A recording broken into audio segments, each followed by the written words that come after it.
Allora, prima di tutto siamo qui con, dimmi il tuo nome, cognome, Fofano Ugo, data di nascita, 12/5/42, nato a Treviso, credo. Ma la località? Treviso. Sì, ma eravamo Sant'Angelo. Sant'Angelo?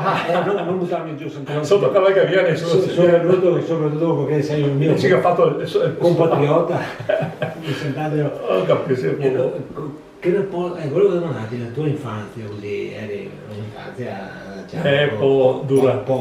povera, come tutti, perché sì. io ero contadino. No, lo so, perché veniva, penso, a mani, se casa tua veniva qualche volta. Quindi Con Geremia.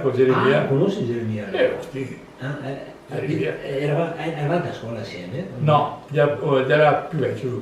Lui era il 41, sì, infatti. Sì, ma con Geremia.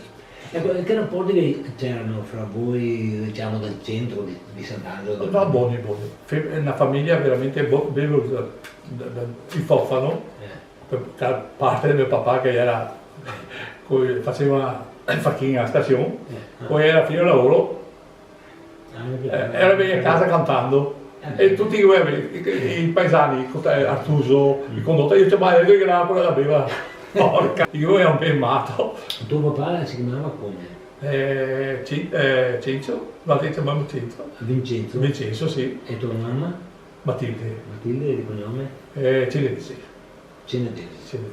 Da Viola. E allora abbiamo visto che insomma, avevate come gruppo fra... Si chiamava il Borgo Russo, dove stai il 4, sì, dove il reato, che era che gruppo di case ha. Perché il Borgo Russo? Sì, perché era tutto il era anche una questione politica? Sì, ma era un tre che faceva politica. Sì. Si chiamava il gruppo Borgo Russo, quindi c'era una tendenza un po' a sinistra. Sì. Era i Vettetti, che era i Massarioi, che era... Era con una cellula del Partito Comunista a Treviso, a Sant'Angelo?